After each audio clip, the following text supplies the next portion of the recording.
Sometimes the hands that heal in silence are the same ones the world refuses to see, until the one person who matters most refuses to look away. The fluorescent lights of Crescent Bay General Hospital's emergency room hummed with their usual mechanical indifference. And Dr. Isla Brennan wondered if today would be the day she finally broke. Not from exhaustion, though her 12-hour shifts blurred together like watercolors in rain. Not from the endless parade of critical cases that seemed to find their way to her station. No, she'd break from something far more insidious, the systematic erasure of her existence by people who should have been colleagues. She stood at the nurse's station, reviewing charts for her next patient, when Dr. Von Callister's voice cut through the controlled chaos like a scalpel. "Still here, Brennan?" He didn't look up from his tablet, his tone carrying that particular brand of dismissiveness reserved for those he considered beneath notice. At 32, Vaughn had made a career out of collecting accolades and ensuring everyone knew it. His particular hobby seemed to be reminding Isla that her medical degree earned through night classes and scholarship scraps while working 3 jobs didn't carry the same weight as his Ivy League pedigree. "I'm working," Isla replied evenly, her fingers steady as she made notes despite the familiar clench in her stomach. The ER was one of the few places where competence mattered more than connections. Or so she'd thought when she'd clawed her way through medical school.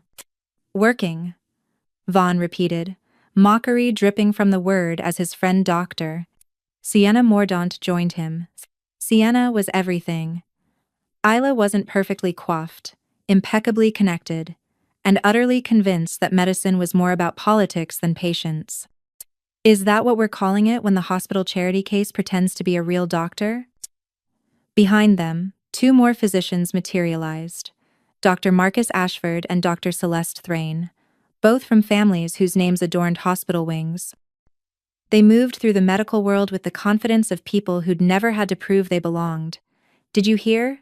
Celeste purred, addressing Vaughn but keeping her crystalline gaze fixed on Isla. "The Alpha King Summit is this weekend. Every major hospital will be sending their chief physicians to present their research." She paused, her smile widening with calculated cruelty. "Well, every major hospital with proper representation."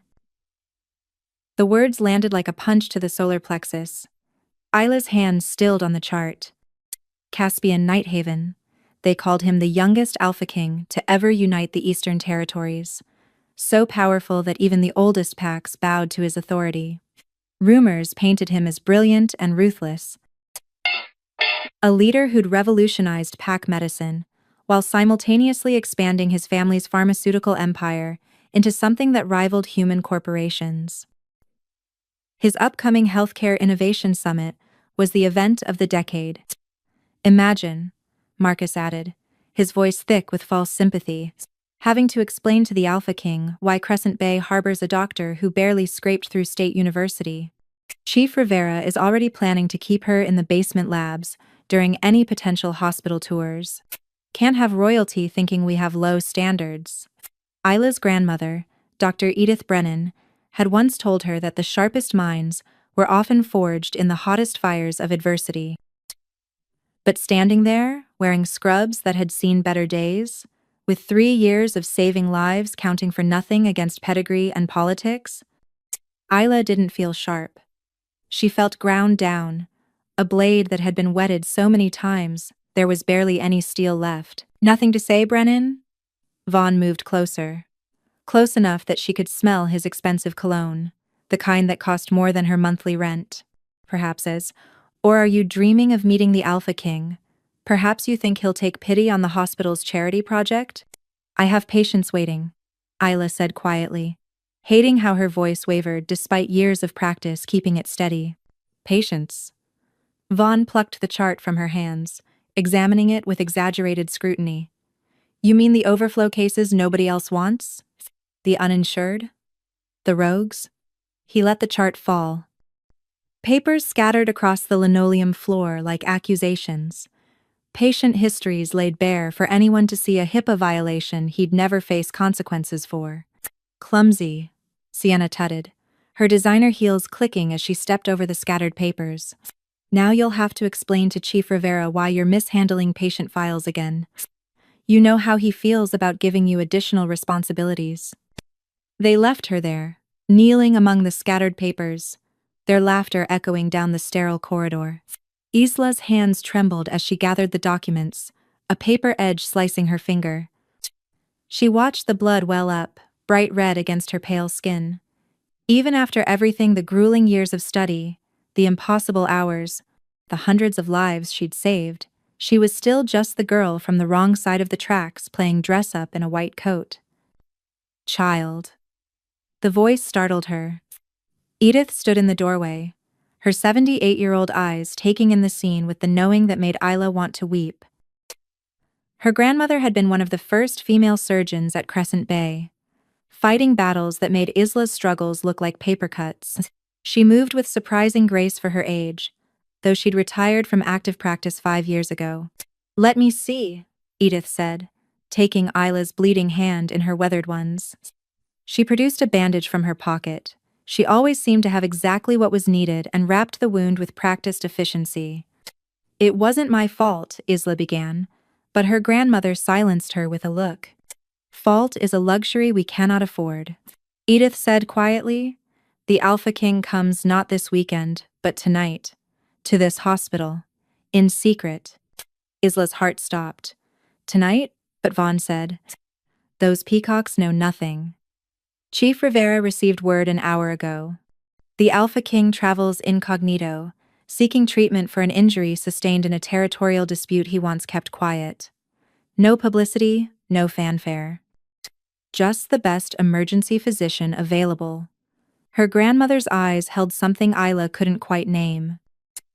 "Rivera assigned the case to Vaughn, of course. But Vaughn is currently in surgery for another 3 hours, and the King's ETA is 20 minutes. So they'll reassign. You're the only ER attending available." Edith cupped Isla's face in her hands, and for a moment, Isla could have sworn she saw something flash in her grandmother's eyes, a glimmer of gold that shouldn't exist in human irises. Sometimes what appears to be cruel fate is actually destiny clearing the path. Your mother understood this before the accident. Isla's throat tightened. Her mother, Dr. Liana Brennan, had died when Isla was 16, just before Isla had decided to follow in her footsteps. The hospital whispered that she died from exhaustion, working herself to death trying to prove a scholarship doctor could be as good as the legacy admissions. But Edith had always insisted there was more to the story. "Chief Rivera will never let me treat him," Isla said. "He'll wait for Vaughn or call in someone from another hospital." "Which is why you won't tell him." Edith pressed something into Isla's palm, a key card, with unusual security clearance. "The King will arrive at the private entrance. Trauma Bay 3. He's traveling with minimal security to maintain secrecy. You'll have a window of maybe 30 minutes before Vaughn's out of surgery and Rivera realizes what's happened." "Grandmother, I could lose my license. Or you could save a life. Isn't that why you became a doctor?" Edith's expression softened. "Your mother's hands were magic, Isla. She could diagnose things others missed, sense internal injuries before scans confirmed them. The older doctors called it instinct. I called it gift. Then why couldn't she pass that gift to me? I'm barely tolerated here. Who says she didn't? Who says you're not exactly what you need to be?" Edith turned to leave, then paused.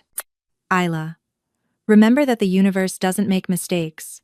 It only creates opportunities for the worthy to prove themselves. Your mother wore that same white coat on her first solo emergency case.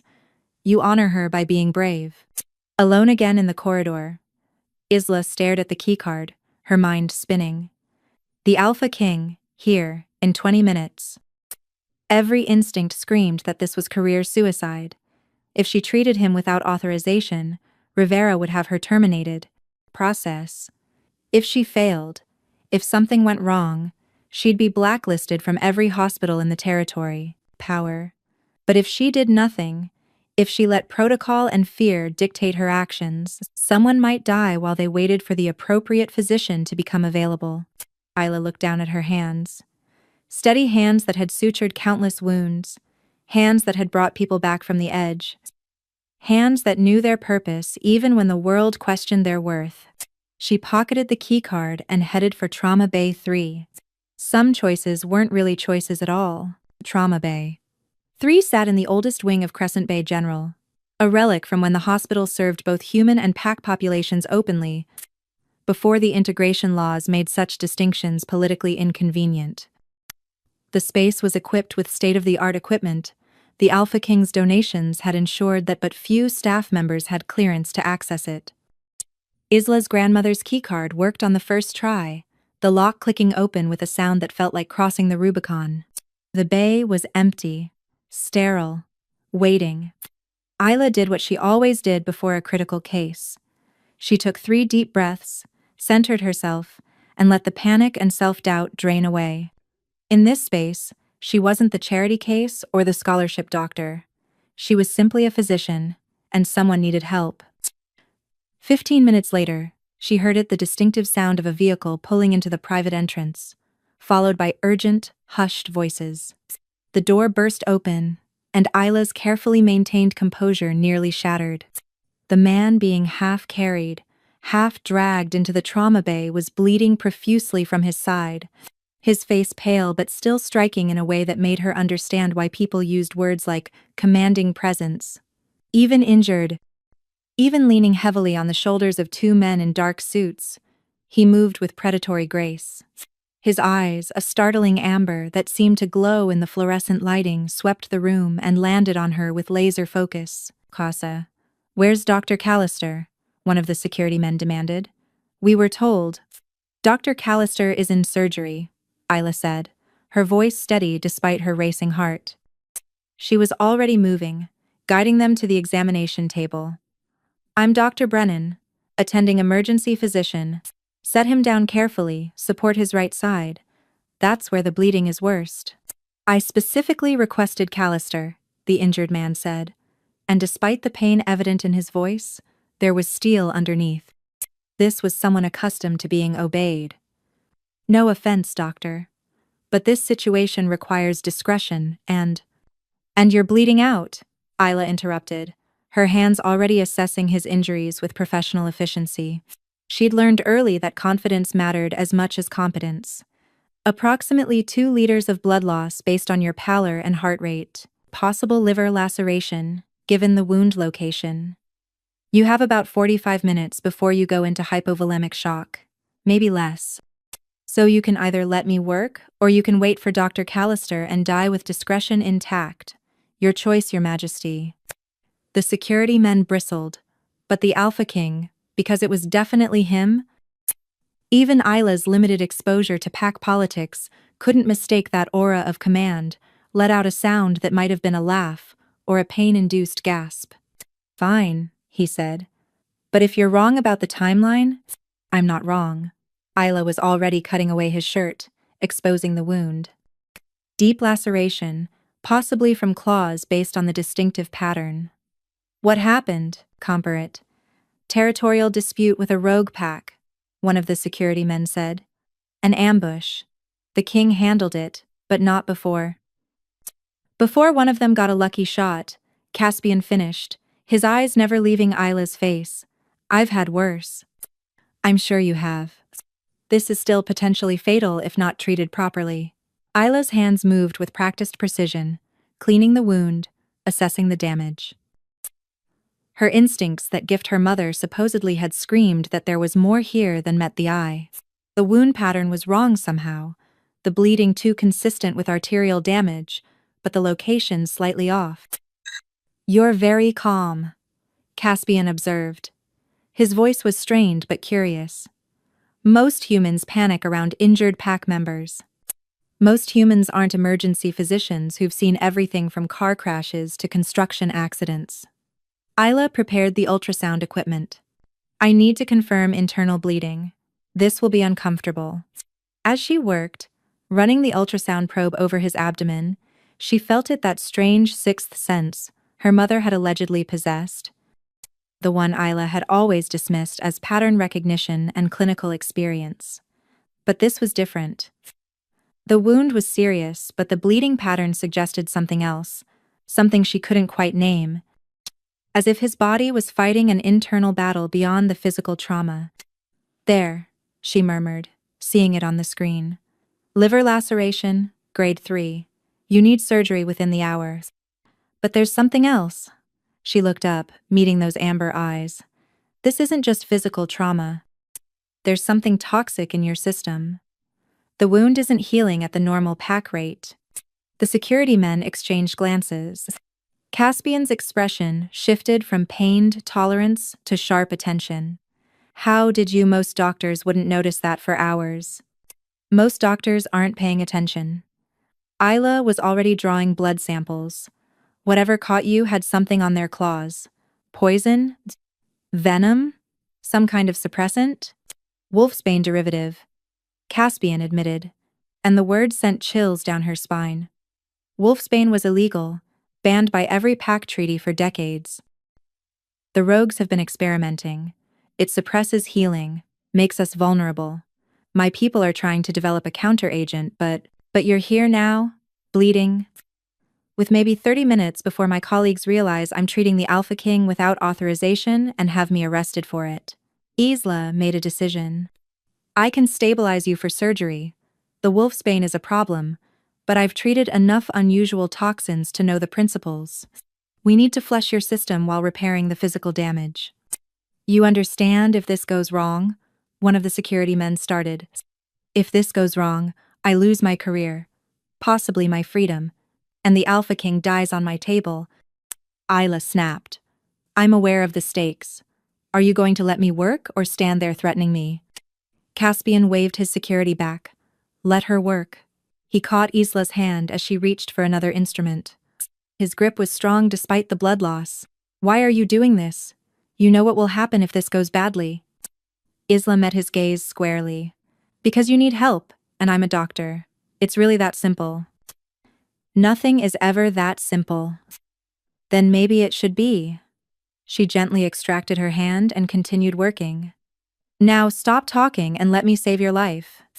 You can interrogate my motivations later. What happened over the next 45 minutes would later be described by the security team as miraculous, and by Isla simply as doing her job. She, ah,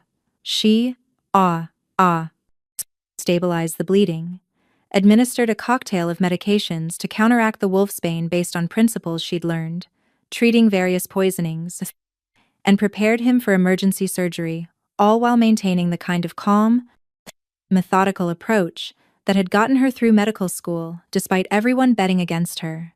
Caspian watched her through it all, his amber eyes tracking her movements with an intensity that would have been unnerving if she'd had the bandwidth to care.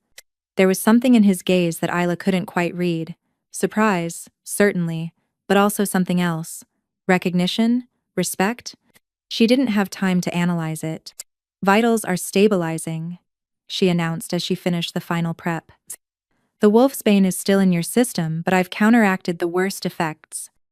You need surgery to repair the liver laceration, but you're no longer in immediate danger of bleeding out. You saved my life, Caspian said simply. I did my job.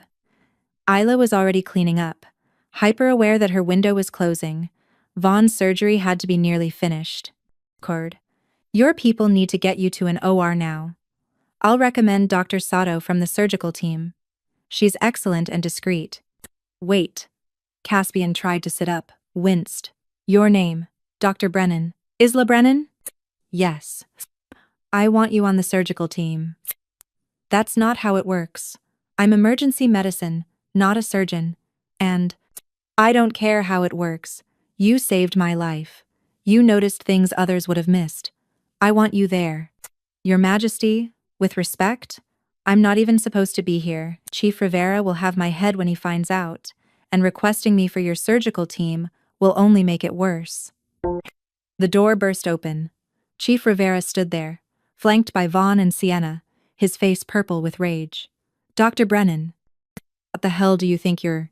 He stopped, seeing Caspian on the table, seeing the stabilized IV lines and monitoring equipment, seeing the evidence of expert emergency care. Ah, Caspian said, his voice carrying authority despite his prone position. You must be Chief Rivera. I believe I have Dr. Brennan to thank for saving my life. I was just requesting her presence on my surgical team. The silence that followed could have been cut with a scalpel. Vaughn's face went through several shades of red. Sienna looked like she'd swallowed something sour. Rivera opened and closed his mouth several times, clearly trying to recalibrate. Your Majesty. Rivera finally managed. Dr. Brennan acted without authorization. Protocol requires. Protocol would have had me bleeding out waiting for Dr. Callister to finish his surgery. Caspian interrupted smoothly. Dr. Brennan showed initiative, skill, and saved my life. If you have an issue with that, Chief Rivera, we can discuss it after I've recovered. For now, I believe we have a surgery to arrange. Isla stood frozen, caught between her colleague's murderous glares and the Alpha King's unexpected protection. She'd saved his life, yes, but in doing so, she'd also painted an even larger target on her back. The political fallout from this would be catastrophic. Unless, of course, the Alpha King meant what he said. As they wheeled Caspian toward the OR, he caught her eye one last time. Thank you, Dr. Brennan. I don't forget debts. It sounded like a promise. Or maybe a warning. Isla wasn't sure which would be more dangerous. The surgical observation room was crowded with hospital brass, who'd materialized like vultures, once word spread that the Alpha King was under their roof.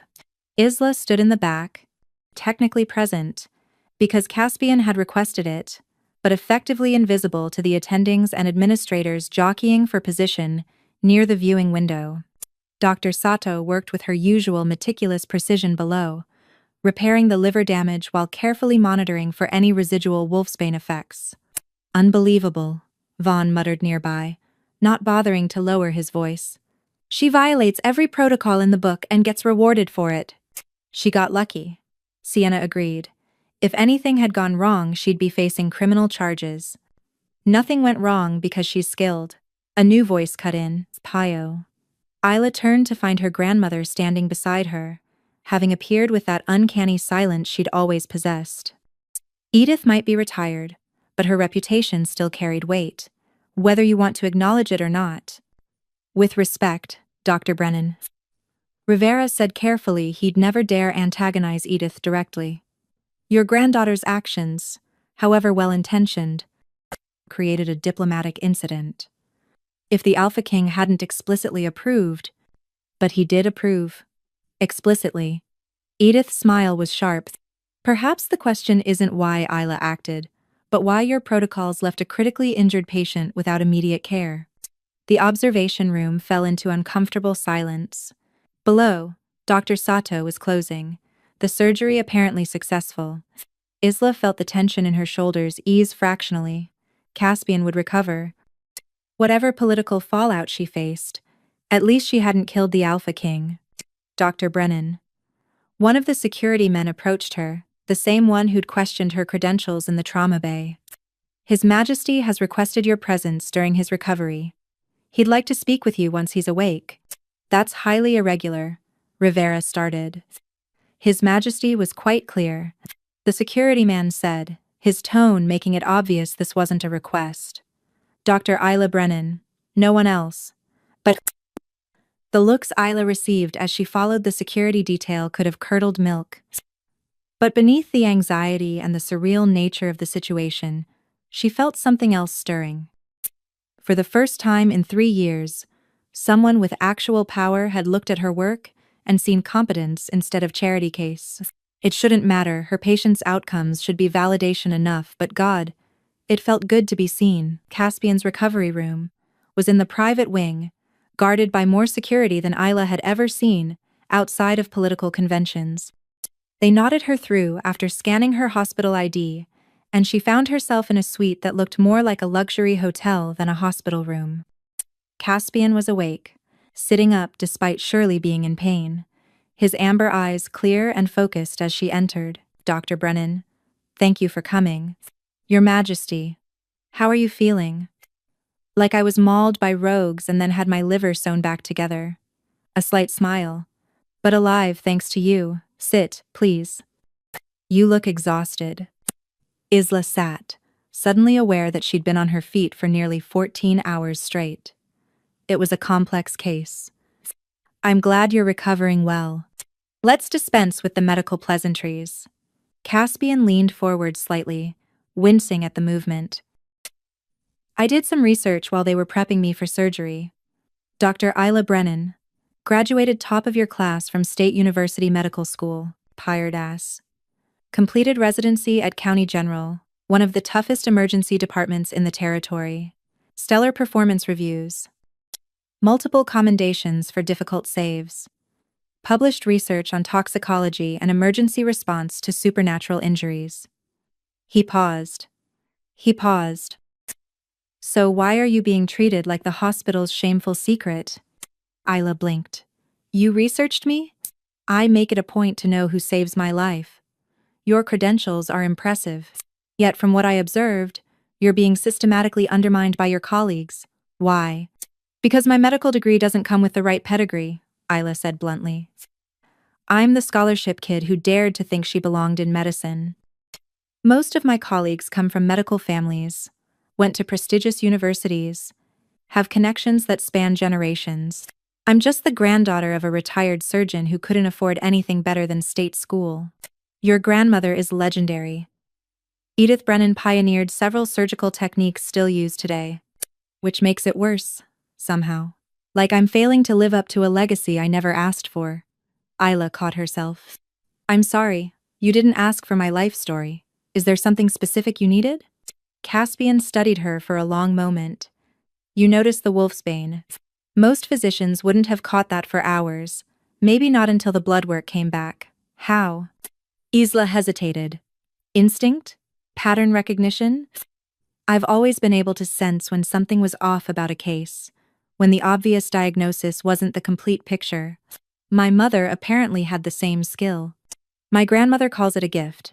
I call it paying attention to details others overlook. A gift, Caspian repeated thoughtfully. Your grandmother is right. What you have is rare, Dr. Brennan. In pack medicine, we call it healer's sense, the ability to perceive illness and injury beyond what technology can measure. Most human doctors never develop it. Those who do are invaluable. I'm not sure my colleagues would agree with that assessment. Your colleagues are idiots, blinded by politics and pedigree. Caspian's voice held an edge. Tell me something, Dr. Brennan. If you could practice medicine anywhere, under any circumstances, what would you do? The question caught her off guard. When was the last time anyone had asked what she wanted, rather than what she should be grateful for? I'd want to work where I could make a real difference, where my skills mattered more than my background, where I could develop new treatments, push boundaries, actually help people instead of navigating hospital politics. Interesting. Caspian reached for a tablet on his bedside table, typed something with his free hand. What if I told you such a place could exist? I'd say that sounds too good to be true. Perhaps. Or perhaps the right opportunities require the right catalyst. He set the tablet down. I owe you a debt, Dr. Brennan. A life debt. In pack culture, that's not something taken lightly. I'd like to repay it. Alarm bells rang in Isla's head. That's not necessary. I was doing my job. You were risking your career. Don't think I didn't notice. Rivera would have crucified you if I hadn't intervened. Your colleagues clearly already make your life difficult. This incident won't improve that situation. He wasn't wrong. Isla had felt the target on her back expand with every passing hour. I'll manage. I'm sure you will, but humor me. Caspian's smile was enigmatic. I'll be recovering here for a few days, Doctor. Sato insists, and she's terrifying enough that I'm not arguing. I'd like you to oversee my care personally. Not as a political favor, but because you're genuinely the best qualified to monitor for any residual wolfsbane effects. Your Majesty, Caspian. Given that you've seen me bleeding on a table and sewn me back together, I think we can drop the formalities in private, Caspian. Isla said carefully. Having me as your primary care physician will only cause more problems with my colleagues. Good. Let them be uncomfortable. Maybe it will motivate them to actually be better physicians instead of political climbers. His expression grew serious. Doctor, Brennan Isla, I meant what I said about not forgetting debts. Allow me to do this. Consider it the first installment on repayment. There was something in his tone that suggested this was about more than medical care. But exhaustion was catching up with her. And frankly, the idea of having any kind of official protection from Rivera's wrath was too tempting to refuse. All right, she agreed. I'll oversee your recovery. But no special treatment, and you follow medical advice. Even the parts you don't like. Even the parts I don't like, Caspian agreed, amusement flickering in those amber eyes. Though I warn you, I'm a terrible patient. I'm a stubborn doctor. We'll see who wins. As Isla left his room to begin arranging the care plan, she missed the look that crossed Caspian's face. Satisfaction mixed with something deeper, more intentional. He picked up his tablet again, scrolling through information his people had compiled. Dr. Isla Brennan was exactly what her file suggested. Brilliant, undervalued, and possessed of that rare healer's sense that couldn't be taught or faked. She was also, he'd noticed the moment she'd touched him, radiating something his wolf had recognized instantly. Something impossible. Something that meant the wolfsbane attack might have been the best thing that ever happened to him. But first, he had a hospital to acquire. His assistant answered on the first ring. Your Majesty? How are you? Fine. Excellent care here. Speaking of which, I need you to research the ownership structure of Crescent Bay General Hospital. Quietly.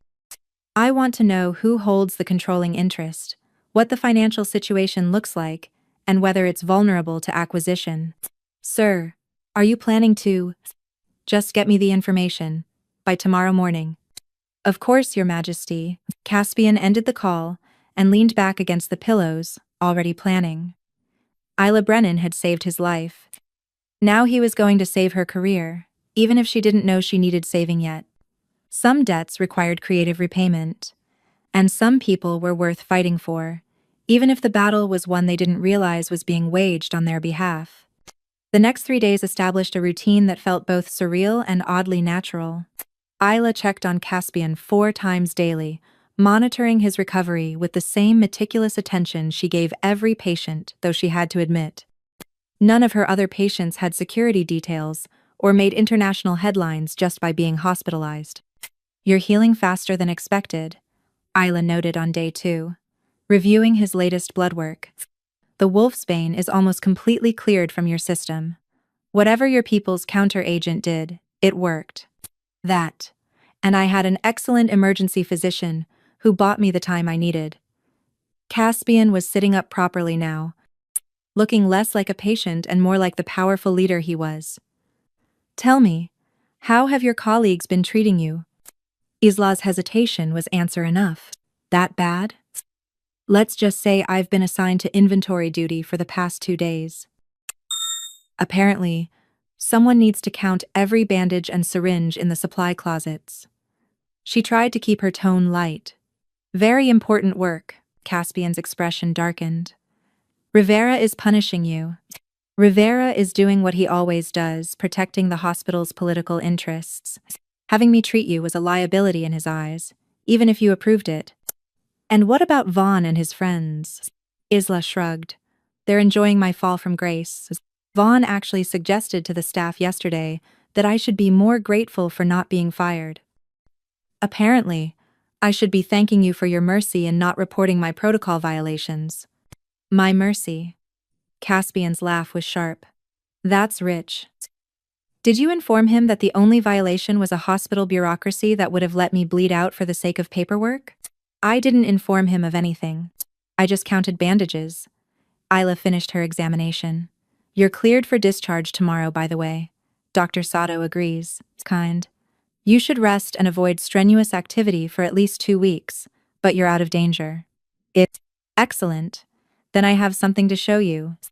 Show me? Caspian pulled out his tablet, turned it toward her. On the screen was a document dense with legal language, but certain words jumped out. Acquisition, Crescent Bay General Hospital, controlling interest. Isla's blood ran cold. What is this? The final paperwork for my purchase of Crescent Bay General Hospital. The sale closes tomorrow, coincidentally at the same time as my discharge. Caspian's expression was carefully neutral. I'm now the majority owner. You bought the hospital. Isla's voice sounded distant to her own ears. You bought my hospital. I bought a struggling medical facility that was vulnerable to acquisition due to financial mismanagement and declining quality metrics. The fact that it employs an excellent physician who saved my life was simply a factor in my decision. Simply a factor. Isla set down her tablet with shaking hands. You bought an entire hospital as what? A thank you gift? A way to repay a debt? I bought a hospital because it's a sound investment. PAC medical facilities need human partners, and Crescent Bay has potential that's being squandered by incompetent leadership. Caspian's voice was calm, reasonable. The fact that this acquisition also allows me to implement some much-needed administrative changes is a bonus. Administrative changes? Like what? Like replacing Chief Rivera with someone actually qualified to run a hospital. Like establishing new protocols that value competence over connections. Like creating a research division focused on integrated human pack medicine that could benefit both populations. He paused. Like ensuring that brilliant physicians aren't driven out by political games. Isla stood abruptly, pacing to the window. The city spread out below, normal people going about their normal lives, unaware that the entire power structure of the hospital had just shifted on the whim of an alpha king. This is insane, she said finally. You can't just buy a hospital because one doctor treated you. I can. Actually, I just did. Caspian. Isla. He stood carefully, moving to join her at the window. I told you, I don't forget debts. But this isn't just about debt. I've spent 3 days watching how this hospital treats you. I've heard the whispers, seen the looks, listened to my security detail report every snide comment and petty slight. You're brilliant, and they're wasting you because you don't have the right pedigree. So you bought the hospital to what? Give me a promotion? That's even worse. Now everyone will say I slept my way to the top or manipulated you or... They'll say what they want regardless. People like Vaughn and Sienna will always find reasons to diminish others' accomplishments. Caspian's voice was steady. But here's what else is true. I need someone with your skills. The integrated medicine program I'm developing requires physicians who can bridge human and pack healing practices. Your healer's sense makes you uniquely qualified. You're assuming I want to be part of your program. I'm offering you a choice. Stay here. Keep fighting the same battles against the same small-minded bureaucrats. Count bandages until they find another way to make you miserable.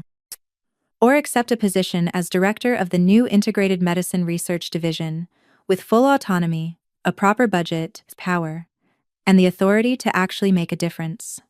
Isla turned to face him fully. And if I say no? If I tell you this is too much, too fast, too insane? Then I still own the hospital, still replace Rivera, and still hope you'll reconsider eventually. Caspian's amber eyes held hers, but I think you won't say no, because you didn't become a doctor to count supplies in closets. You became a doctor to save lives and push boundaries and prove that competence matters more than pedigree. This is your chance to do all of that. He wasn't wrong.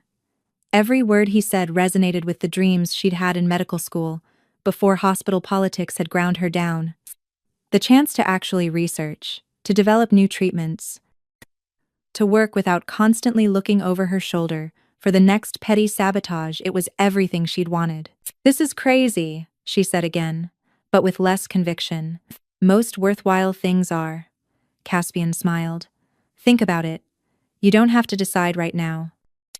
Take the weekend, talk to your grandmother, consider your options. But know that the offer is genuine, and it's not going away. Isla nodded slowly, her mind spinning with possibilities and dangers in equal measure. I should finish my rounds. Of course, doctor. As she left, Isla felt the weight of Caspian's gaze following her. The Alpha King, who'd bought a hospital just to see her again. It should terrify her. Instead, it felt like something else entirely, like destiny, maybe, or opportunity, or the universe's way of saying that sometimes the most unexpected paths led exactly where you needed to go. She'd think about it, carefully, rationally, but deep down, she already knew what her answer would be. Word spread through Crescent Bay General Hospital with the speed and devastation of a wildfire. By Friday morning, every employee knew that the Alpha King had acquired controlling interest. By Friday afternoon, everyone knew that Chief Rivera had been asked to resign. By Friday evening, the rumors about why this had happened had mutated into a dozen different conspiracy theories, most of which painted Isla as either a manipulative seductress or a helpless victim, depending on who was telling the story. Isla avoided the cafeteria and the main corridors, finishing her shift in relative isolation. When she finally made it to the parking garage, exhausted and emotionally wrung out, she found her grandmother waiting by her car. "We need to talk," Edith said without preamble. "If this is about the hospital sale, it's about you and the choice you're about to make." Edith gestured toward her own car. "Come on. I'll buy you coffee, and you can tell me why you're considering turning down the opportunity of a lifetime." 20 minutes later, they sat in a quiet corner of Edith's favorite cafe, expensive lattes cooling between them. Isla had just finished explaining the situation, Caspian's offer, her doubts, the impossible position she found herself in. "So let me understand," Edith said when she'd finished.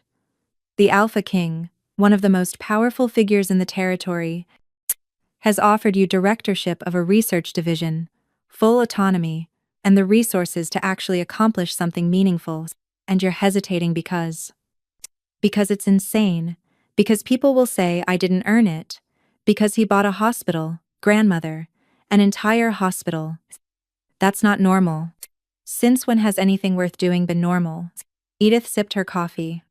"Your mother faced similar choices, you know, before you were born." Isla straightened. "What do you mean?" "Liana was offered a position at a prestigious research hospital, full funding, cutting-edge work, everything she'd ever wanted. She turned it down because she was afraid people would say she'd only gotten it through connections, through me." Edith's voice grew quiet. She stayed at Crescent Bay instead, trying to prove herself to people who were never going to see her worth anyway. And it killed her. The accident wasn't an accident, not really. Edith met Isla's eyes. "Your mother collapsed during a 72-hour shift. She was exhausted, running on nothing but stubbornness and determination to prove she was as good as the doctors who'd had every advantage handed to them. Her heart gave out. She was 34 years old." Isla's hands trembled around her coffee cup. She'd known her mother had died from overwork, but hearing it stated so baldly, understanding the full tragedy of a brilliant life, cut short by pride and fear, it hurt in a way she hadn't expected. "I don't want you to make her mistake," Edith continued. "I don't want you to destroy yourself trying to prove something to people who are determined not to see it. The Alpha King has seen your worth. He's offering you a chance to actually use your gifts instead of having them slowly suffocated by hospital politics. Why is that so hard to accept?" "Because I wanted to earn it on my own."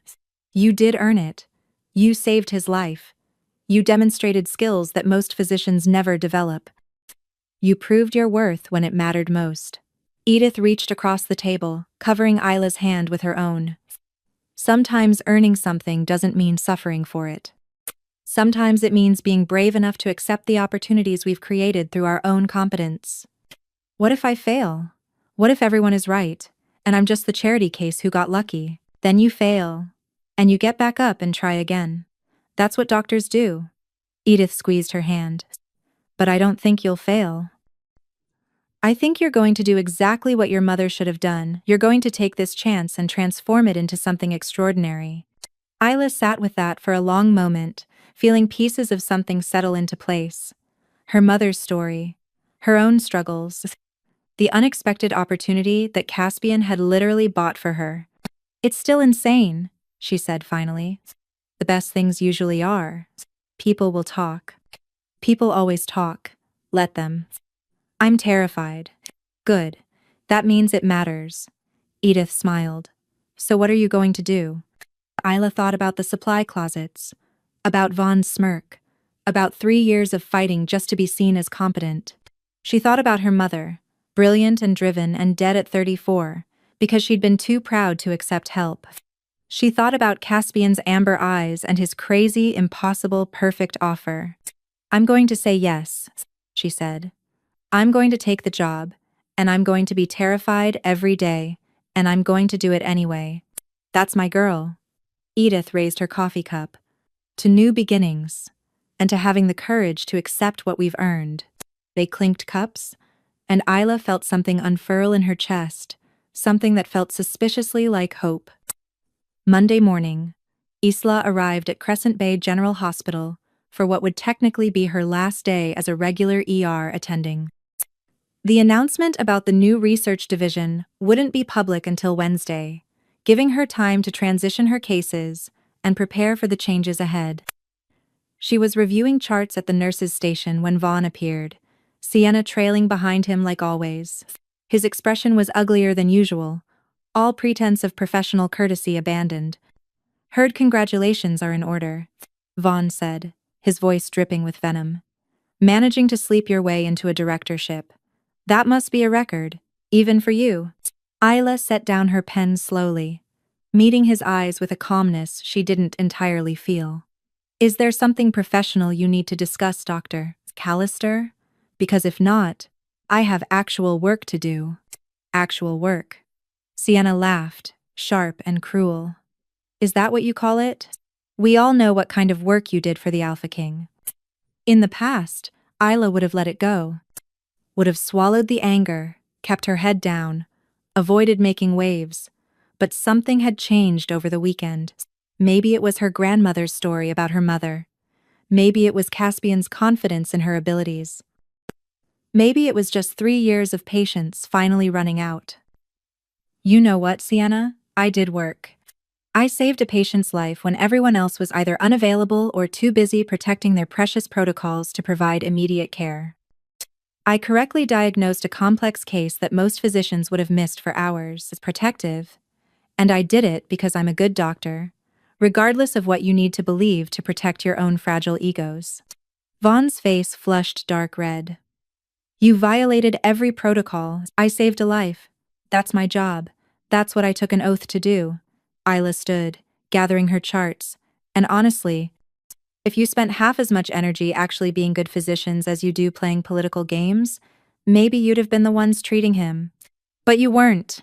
I was, and I won't apologize for that. She walked past them, ignoring Sienna's sputtered response and Vaughn's glare. Her hands were shaking slightly. Confrontation had never been her strong suit, but she felt clearer than she had in months, maybe years. Dr. Brennan. A security guard approached her, one of Caspian's people. His Majesty would like to see you.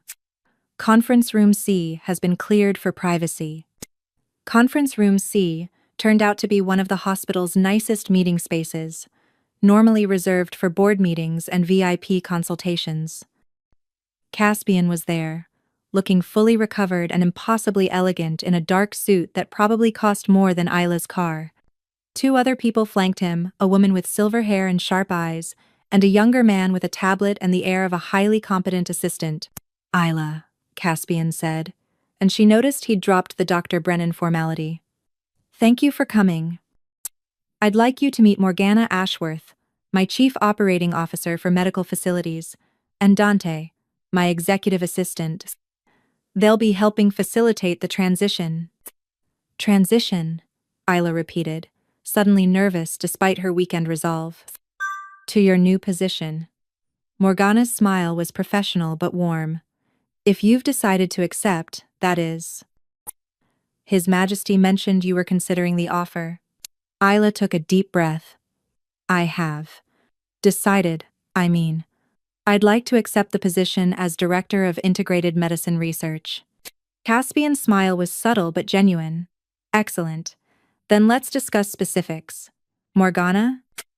What followed was 2 hours of the most surreal conversation Isla had ever experienced.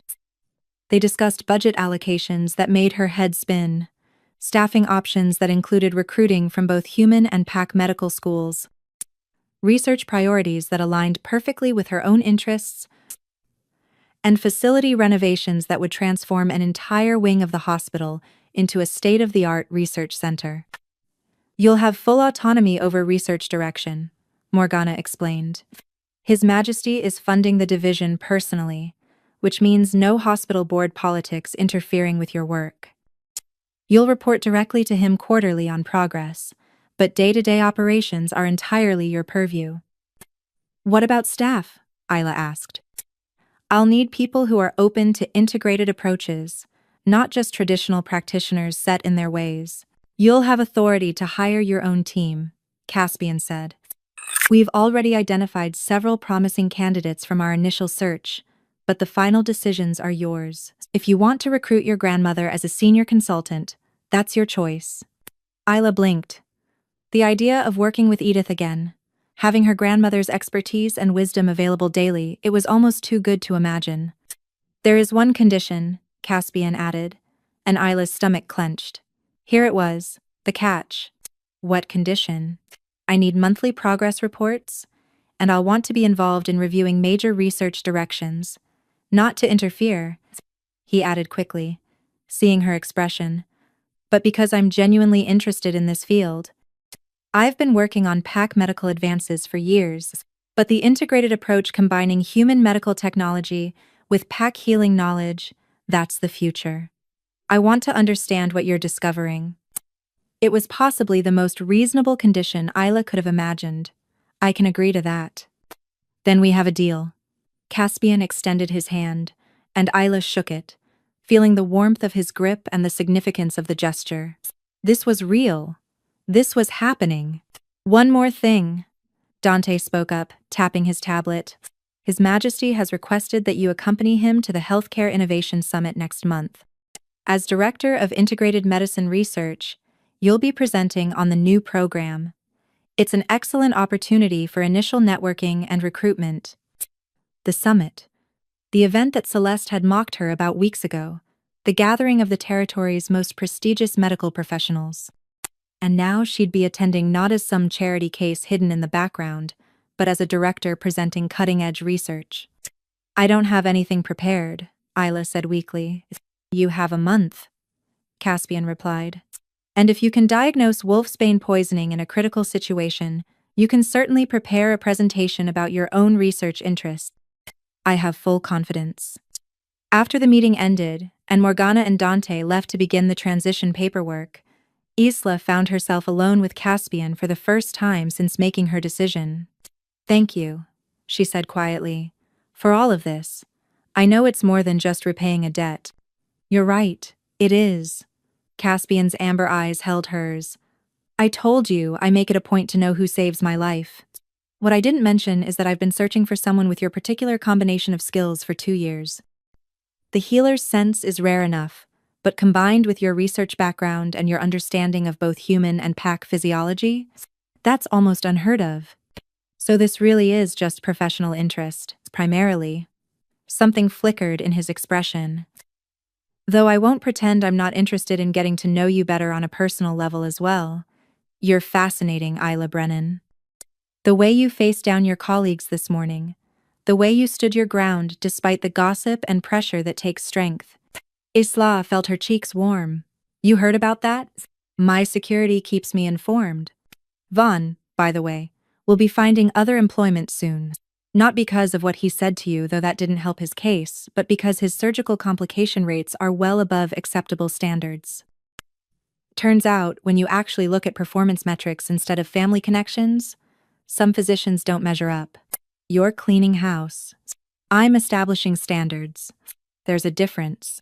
Caspian moved closer, close enough that Isla could see the golden flecks in his amber eyes. I meant what I said about this being professional, but I'd be lying if I said I didn't feel something. From the moment you put your hands on me in that trauma bay, my wolf recognized something. Something I don't fully understand yet. Isla's breath caught. She'd felt it too, that strange electric current when she'd touched him, the sense of rightness that had nothing to do with medicine, and everything to do with something deeper, more primal. What does that mean? She asked. I don't know yet. Maybe nothing. Maybe everything. Caspian's smile was slightly rueful. But I'm patient. And I think we both have more important things to focus on right now than whatever this is between us. You have a research division to build. I have a hospital to reform. We can figure out the rest as we go. It should have been disappointing, that lack of clarity. Instead, it felt like relief. No pressure, no expectations beyond the professional. Just the possibility of something more, waiting to be explored when the time was right. Then I should get back to work, Isla said. I have patients waiting, and apparently I need to start thinking about hiring a research team. Apparently you do. Caspian stepped back, giving her space but keeping his eyes on hers. Welcome aboard, Director Brennan. I look forward to seeing what you accomplish. As Isla left the conference room and returned to the emergency department, she felt lighter than she had in years. The hallways looked the same. The fluorescent lights still hummed with mechanical indifference, but everything had fundamentally shifted. She wasn't the charity case anymore, the scholarship doctor constantly fighting for scraps of respect. She was director of integrated medicine research, with resources and authority, and the backing of the most powerful alpha in the territory. More than that, she was a physician who'd proven her worth when it mattered most, who'd saved a life, and earned an opportunity through her own competence and courage. Her mother would be proud, Isla thought. Edith definitely was.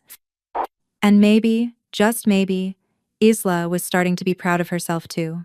The story could have ended there, with Isla accepting the position, with the promise of professional success and personal growth.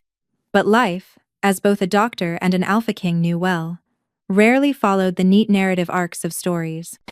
2 weeks into her transition to the new role, Isla arrived at the hospital to find chaos. An emergency alert had gone out overnight, a rogue pack attack on a human settlement near the border. Casualties were being routed to Crescent Bay and 2 other major hospitals, and every available physician was being called in. Isla found herself in Trauma Bay 1, the largest of the emergency rooms, coordinating with a team of doctors and nurses as victims poured in. Burns, lacerations, broken bones. Shock, it was carnage, on a scale she'd rarely seen outside of major disasters. Dr. Brennan. A nurse called out, "We've got an alpha coming in. Critical condition. Multiple wounds. Possible internal bleeding. ETA. 2 minutes." Isla's instincts fired. Get Trauma Bay 3 ready. I'll take him. She was prepping when Caspian himself arrived, not as a patient but as the Alpha King responding to an attack on his territory. He found her in the corridor, covered in another patient's blood, exhausted but focused. Isla, I heard you were coordinating response. We've got 37 victims so far, more coming. I'm taking the critical Alpha case in Bay 3. That's Nathaniel Frost, one of my regional commanders. Caspian's expression was grim. He was leading the defense of the settlement. If he's critical, then I need to go. Isla started moving, but Caspian caught her arm. The wolves responsible for this used wolfsbane weapons. Advanced versions of what they used on me. If Nathaniel has been exposed, then I'll handle it. I know what to look for now. Isla met his eyes. Trust me. I do. That's not the issue. Caspian's voice dropped. The rogues are still out there. They're targeting anyone involved in integrated medicine initiatives. They see it as diluting pack purity, which means the research division and you personally are likely targets. The implications sank in slowly. The attack wasn't random. It was political. And her new position made her a symbol of the very integration these rogues opposed. We'll deal with that later, Isla said firmly. Right now, I have a patient to save. She pulled away and ran toward Trauma Bay. 3 Caspian's words echoing in her mind. Targets, rogues, danger. But beneath the fear was something else, determination. She hadn't fought her way through medical school, survived years of undermining colleagues, and accepted this impossible opportunity just to be frightened away by threats. Nathaniel Frost arrived moments later, his condition even worse than reported. Isla threw herself into the work, her healer sense guiding her as she identified not just one, but three different wolfsbane derivatives in his system. Cocktail. Someone had deliberately created a cocktail designed to be harder to treat, harder to detect. 6 hours later, Nathaniel was stable. The toxins counteracted, his worst injuries repaired. Isla emerged from the trauma bay to find Caspian still waiting, flanked by security, and looking every inch the warrior king despite his expensive suit. "He'll live," Isla said without preamble. But whoever attacked him knew what they were doing. This wasn't amateur hour. No, it wasn't. Caspian's expression was dangerous. "Come with me. We need to talk." They ended up back in conference room C, which had apparently become their unofficial meeting space. Caspian dismissed his security, leaving them alone. The moment the door closed, his carefully controlled facade cracked slightly. "You could have been killed," he said quietly, "if the rogues had targeted the hospital instead of the settlement, if they'd known you were here. But they didn't, and I'm fine. This time." Caspian ran a hand through his hair, a gesture of frustration she'd never seen from him. "Isla, I brought you into this. The research division, the Integrated Medicine Initiative, it's my project, my vision. If something happened to you because of that, nothing will happen to me." Isla moved closer, driven by instinct to comfort despite the professional boundaries they'd carefully maintained. "I'm not naive. I understand there are risks, but there were always risks. I've treated rogue attacks before, dealt with dangerous situations, worked in emergency medicine where every shift could bring violence through the doors. This isn't different. It is different, because now they know your name, know what you represent. You're not just any doctor anymore, Isla. You're the symbol of integration, of change. That makes you a target." Isla studied his face, seeing the genuine concern there, the fear he was trying to mask with authority. "This isn't just about professional liability, is it? This is personal for you." Caspian was quiet for a long moment. When he spoke, his voice was raw in a way she'd never heard. "My wolf recognized you the moment you touched me. I told you I didn't understand what it meant, but I lied. I understand perfectly. You're my mate. Get—" The words hung in the air between them, impossible and perfect and terrifying all at once. "Your mate," Isla repeated numbly. "The medical term is fated pair. The bond that connects certain wolves to certain people, regardless of species or background. It's rare, incredibly rare, but unmistakable once it manifests." Caspian's amber eyes held hers. "I've been trying to give you space, to let you adjust to the new position without adding this complication. But after today, after nearly losing Nathaniel and realizing that you could have been in that settlement, could have been targeted, I can't keep pretending this is just professional interest." Isla's mind raced. Mate bonds, fated pairs, the stuff of pack legend, the mystical connection that supposedly transcended normal relationship dynamics. She'd always dismissed it as romantic mythology, but standing here, feeling the pull toward Caspian that she'd been trying to rationalize as respect or gratitude or simple attraction. "I'm human," she said weakly. "So? Mate bonds don't care about species.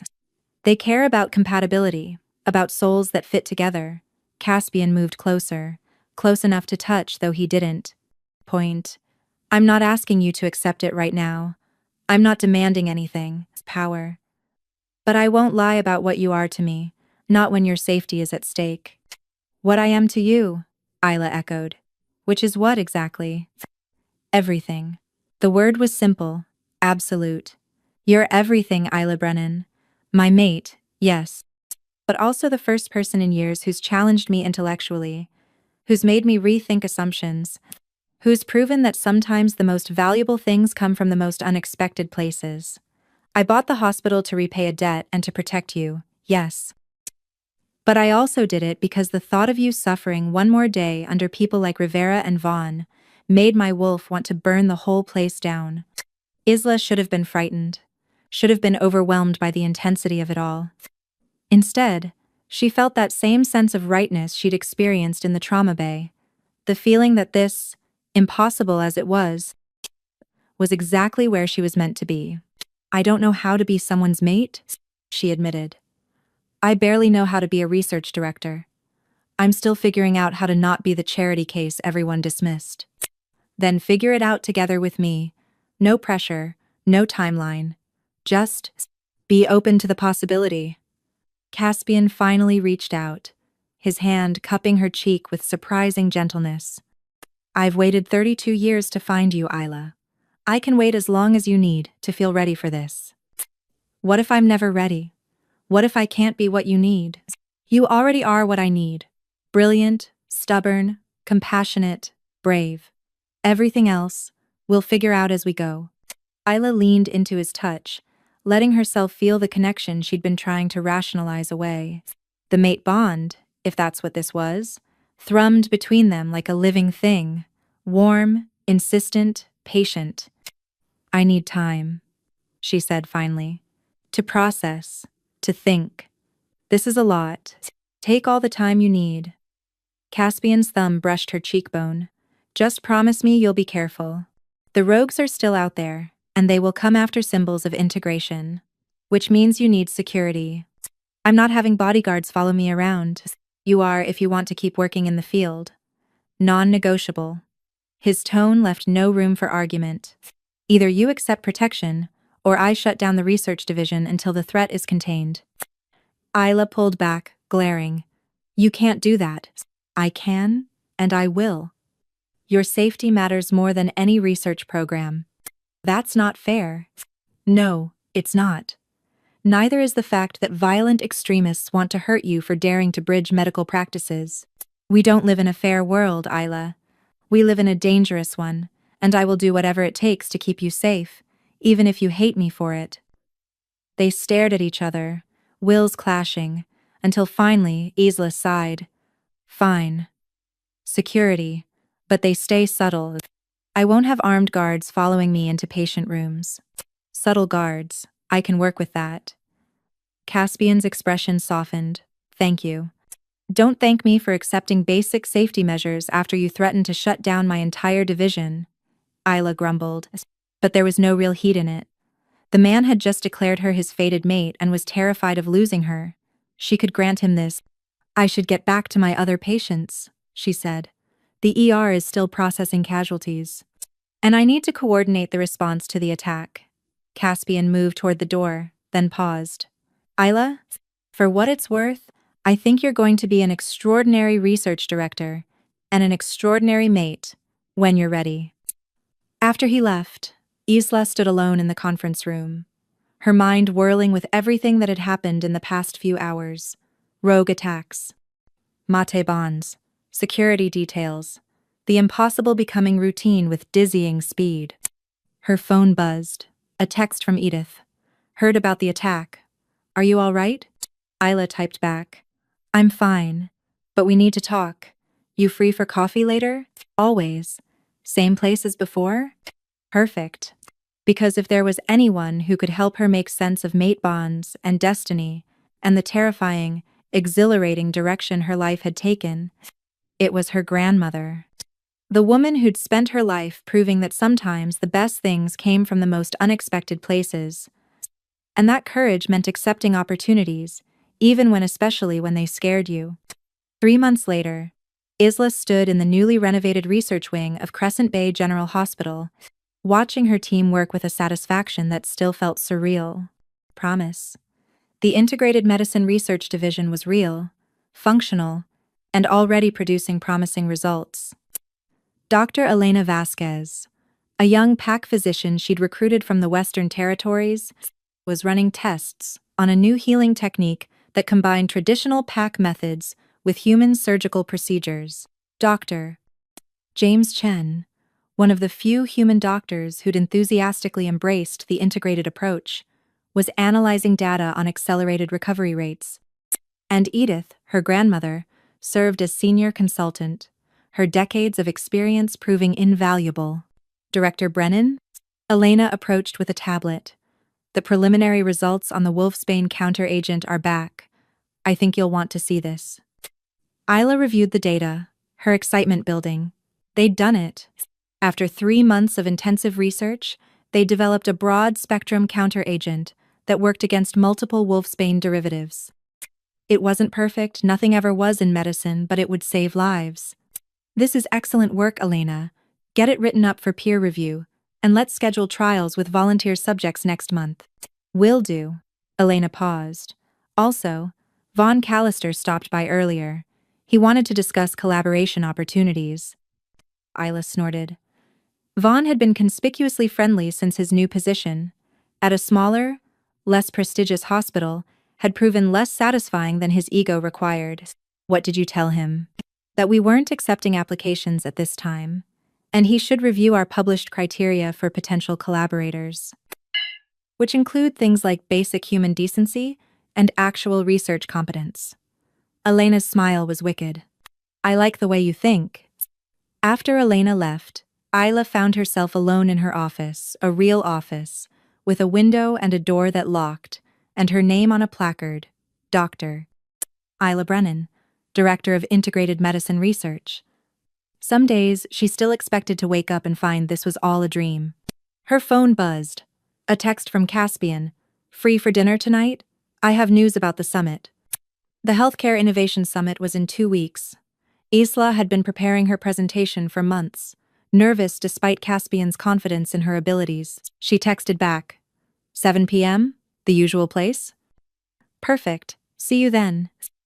The usual place was a small restaurant halfway between the hospital and Caspian's main office. Quiet enough for private conversation, but public enough to avoid the intense scrutiny that followed the Alpha King everywhere. They'd fallen into a routine over the past 3 months, weekly dinners that were part business meeting, part friendship, part careful exploration of the mate bond that hummed between them constantly. Isla had asked for time, and Caspian had given it without complaint, but the bond was patient, persistent, and impossible to ignore. Every conversation deepened it. Every shared laugh strengthened it. Every moment of intellectual connection or mutual respect or simple companionship wove them together more tightly. She wasn't fighting it anymore. She'd moved past that initial panic into something more like acceptance, even anticipation. The question wasn't whether she'd fully accept the mate bond she knew she would eventually. The question was when and how, and what that would mean for both their lives. That evening, Isla arrived at the restaurant to find Caspian already there, looking slightly less formal than usual in dark jeans and a button-down shirt. He stood when she entered, his amber eyes warming as he saw her. You look tired, he said without preamble, though his tone was concerned rather than critical. 30-hour shift, Isla admitted, sliding into the booth across from him. We had a complex case hybrid patient with complications from both human and pack treatments. Took forever to sort out the interactions. 2,000 . Did you save them? Of course I did. Isla's smile was tired but satisfied. That's what I do. Yes, it is. Caspian's expression held pride that warmed her more than it should. I have news about the summit. Good news and interesting news. Start with good. Your presentation has been moved to the main hall. Opening night, prime time slot. Every major medical figure in the territory will be there. Isla's stomach dropped. That's the good news? Yes, because it means your work is being taken seriously. The interesting news is that several physicians have already requested meetings with you during the summit, including some who were less than supportive of integrated approaches before. Let me guess. They're seeing the preliminary results we've published and suddenly want to be involved. Precisely. Caspian's smile was slightly predatory. How you handle those requests is entirely up to you. Isla thought about Vaughn, about Sienna and Marcus and Celeste, about all the doctors who'd dismissed her as a charity case. I'll handle them professionally, but I won't forget who stood by me and who didn't. That's my mate. The words slipped out casually, but they hung in the air between them. Isla met Caspian's eyes, seeing the question there, wondering if she'd object to the possessive language, if she was ready for that level of acknowledgement. Your mate, Isla repeated quietly. Is that what I am? If you'll have me. Caspian reached across the table, offering his hand palm up.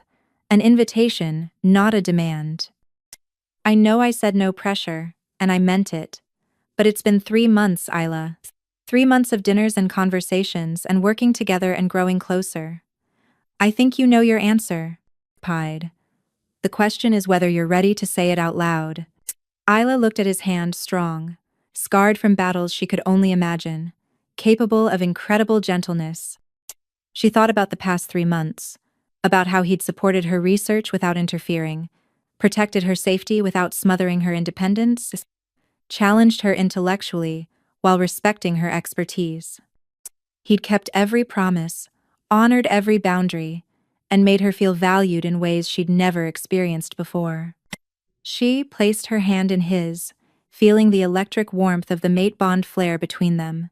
Yes, she said simply. I'm your mate, and you're mine. And you're mine. Caspian's smile was brilliant, transforming his usually controlled expression into something open and joyful. He brought her hand to his lips, kissing her knuckles with old-fashioned gallantry. Thank you. For what? For being brave enough to say yes. For trusting me. For being patient with yourself and with this bond. He turned her hand over, pressing a kiss to her palm. I know this wasn't what you planned. No, it's complicated and scary, and involves a lot more political scrutiny than you'd probably like. It is all those things, Isla agreed. But it's also right. I've been trying to logic my way out of this bond for months, trying to convince myself it was just gratitude or attraction or some kind of trauma bonding from the emergency situation. But it's none of those things. It's just us. And I'm tired of fighting it. Then don't. Caspian stood, moved to her side of the booth, and pulled her against him. Isla went willingly, resting her head against his shoulder and feeling the tension she'd been carrying for months finally release. The mate bond sang between them, no longer restrained or questioned, just accepted. They stayed like that for a long moment, ignoring the curious glances from other diners, wrapped in their own small bubble of certainty. The summit is going to be interesting, Isla murmured against his shirt. Why's that? Because everyone will know. About us. They'll see it the moment we're in the same room. She pulled back enough to look up at him. The rumors are already flying about why you really bought the hospital. This will confirm every speculation. Let them speculate. I bought the hospital because it was a sound investment, and because you deserved better than Rivera's mismanagement. The fact that I also happened to find my mate in the process is just good fortune. You're remarkably unbothered by gossip. I'm the Alpha King. People have been gossiping about me since I was 22 and took control of the territories. At a certain point, you learn that living well is the best revenge. Caspian's hand cupped her face, his thumb brushing her cheekbone in a gesture that was becoming familiar. Besides, I'm not the one they should worry about. You're going to stand on that stage in 2 weeks and present research that will transform integrated medicine. You're going to show every doctor who doubted you exactly what you're capable of. That's the real story, Isla. Not who you're bonded to, but what you've accomplished. She kissed him then, unable to resist any longer. It was their first real kiss. They'd been cautious before, respectful of the boundaries Isla had needed to establish. But with the bond fully acknowledged, there was no reason to hold back. Caspian kissed her back with a hunger tempered by tenderness, one hand cradling the back of her head while the other settled at her waist.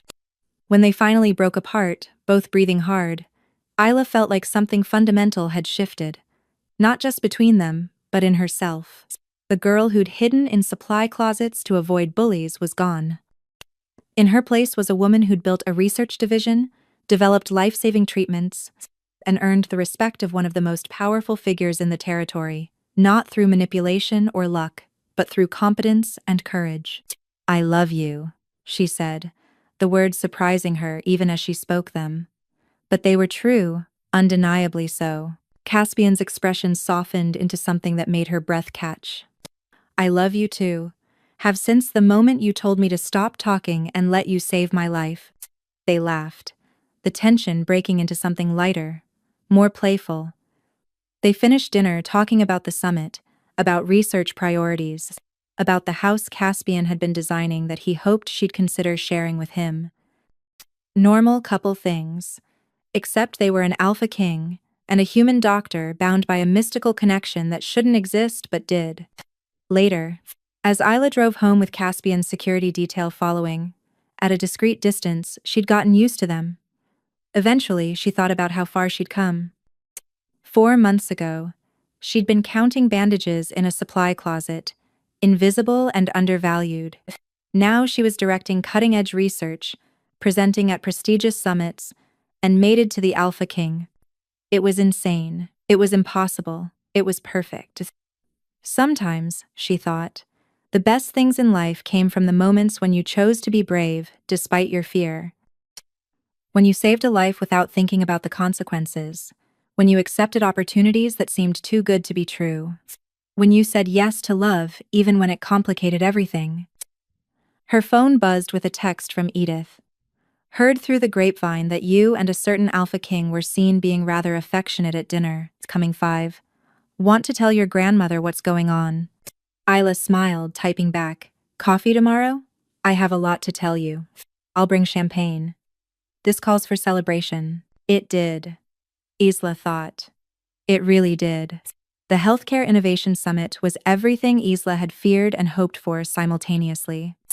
The venue was stunning, a massive conference center in the territorial capital, filled with the most brilliant medical minds from dozens of PACs and human institutions. Everywhere she looked, she saw doctors she'd read about, researchers whose work had inspired her own, administrators whose decisions shaped healthcare policy. And they were all there to hear her speak. Isla stood backstage, reviewing her notes for the 100th time, trying to calm the butterflies rioting in her stomach. The presentation was solid. She knew her material cold, but knowing something intellectually and feeling confident about it were two different things. You're going to be brilliant, Caspian said, appearing beside her with the uncanny timing he'd developed over their months together. Stop second-guessing yourself. Easy for you to say. You've given hundreds of presentations. And I'm nervous every single time. He adjusted her collar, a proprietary gesture that would have annoyed her 4 months ago, but now just felt comforting. The difference between confidence and fear isn't whether you're nervous, it's whether you let the nerves stop you. Very philosophical for an Alpha King. I contain multitudes. Caspian's smile was warm, grounding.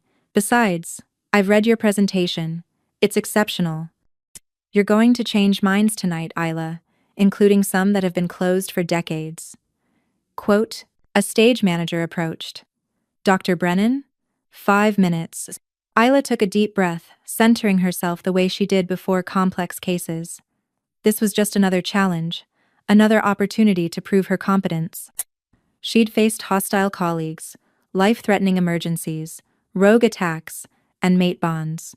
She could handle one presentation. I'll be in the front row, Caspian said quietly. If you need to ground yourself, just look at me. She kissed him quickly. They'd gone public about their relationship the week before, much to the gossip column's delight, and headed toward the stage. The introduction was being made, her credentials read aloud to the packed auditorium. Dr. Isla Brennan, Director of Integrated Medicine Research, Crescent Bay General Hospital, published researcher, pioneer in hybrid medical treatments.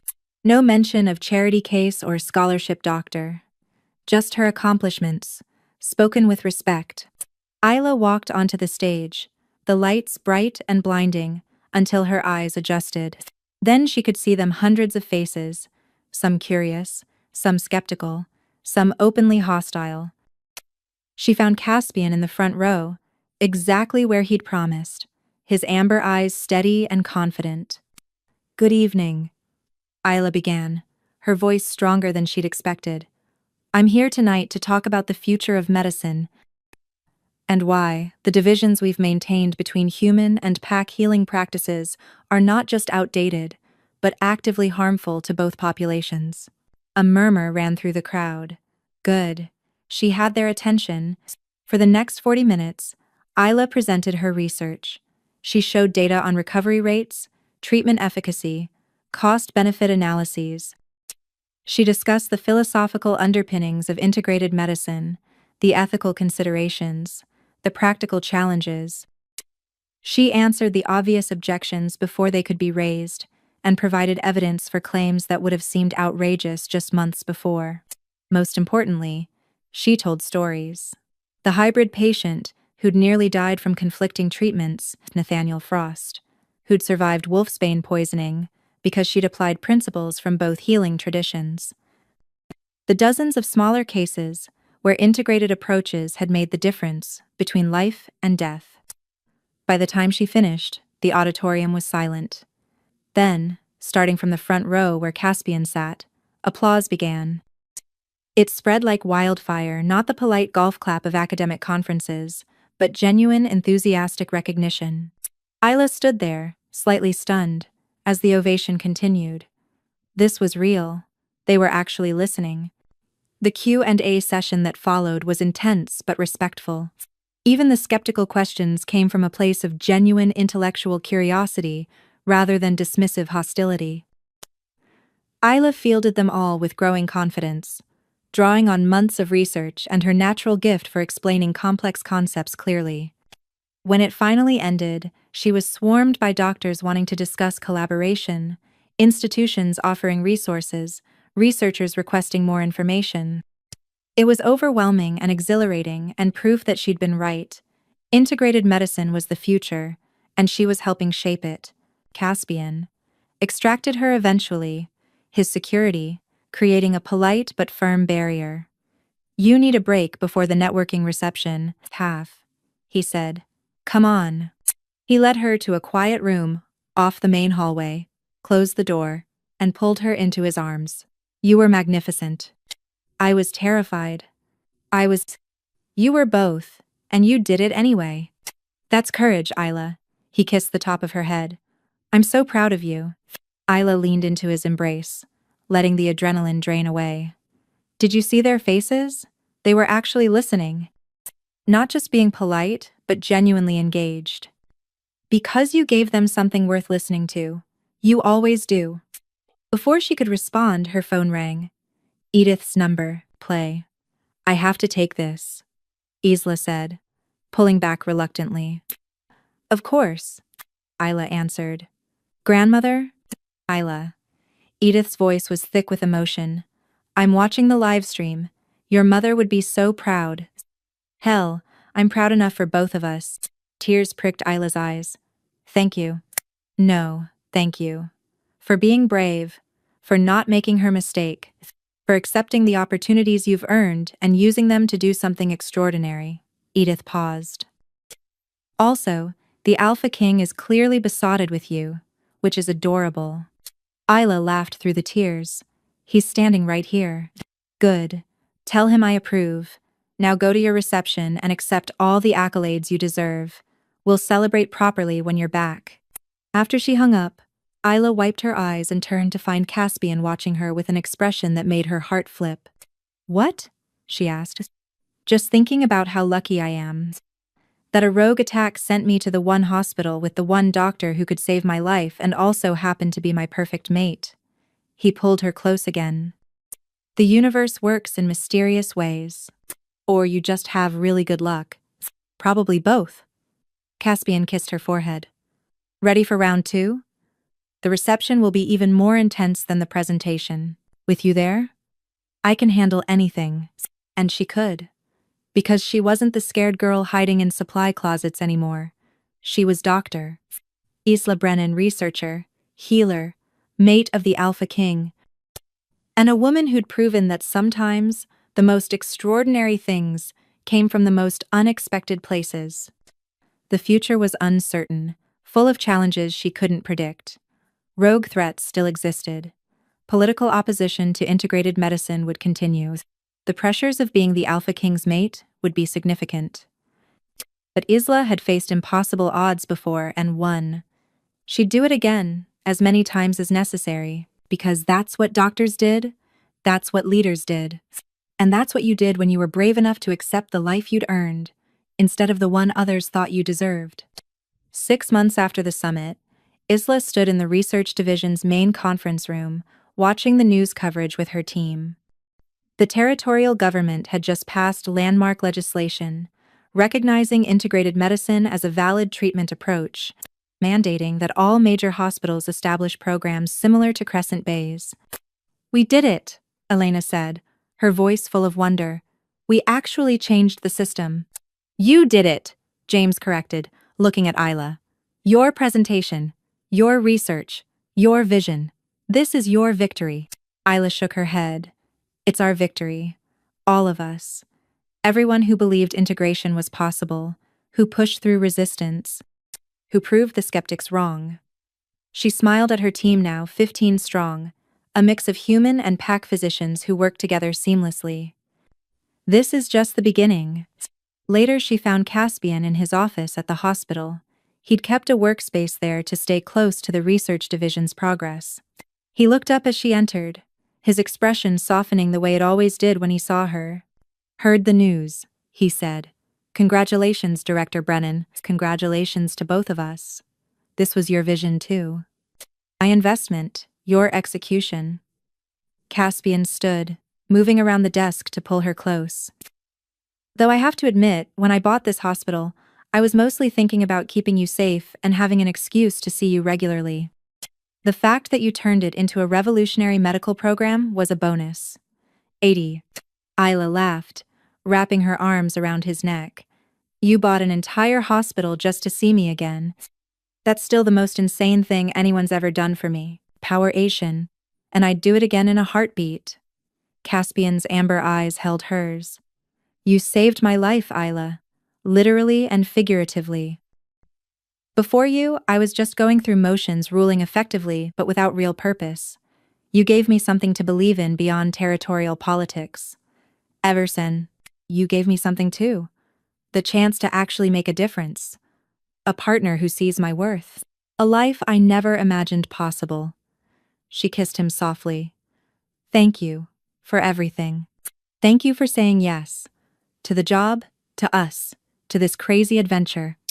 As Isla stood there in Caspian's arms, watching through the window as doctors and patients moved through the hospital below, she thought about the journey that had brought her here, the struggles and the triumphs, the moments of despair and the unexpected rescues, the slow transformation from dismissed charity case to respected researcher to mate of the Alpha King. It hadn't been easy, it hadn't been simple, but it had been real and earned and absolutely worth every terrifying step. Sometimes the wolves who howled the loudest about your worthlessness were the ones who feared what you might become if you ever discovered your true power. But sometimes, if you were brave enough and lucky enough and stubborn enough, you discovered that power anyway. You proved them wrong. You changed the world. And sometimes, just sometimes, you found someone who'd move mountains or buy hospitals just to keep you safe while you did it. The hands that healed in silence had been seen at last. And they'd done exactly what they were meant to do, saved lives, changed systems, and proved that worth was measured in competence and courage, not pedigree and politics. Dr. Isla Brennan's story was far from over. But this chapter had ended exactly as it should, with validation earned, love found, and a future full of possibilities waiting to be explored. Sometimes the best stories were the ones where the underestimated became unstoppable, where the rejected became essential, where the invisible became unforgettable, and where a doctor who saved an Alpha King in secret inspired him to buy her hospital just to see her again, and in doing so, changed everything.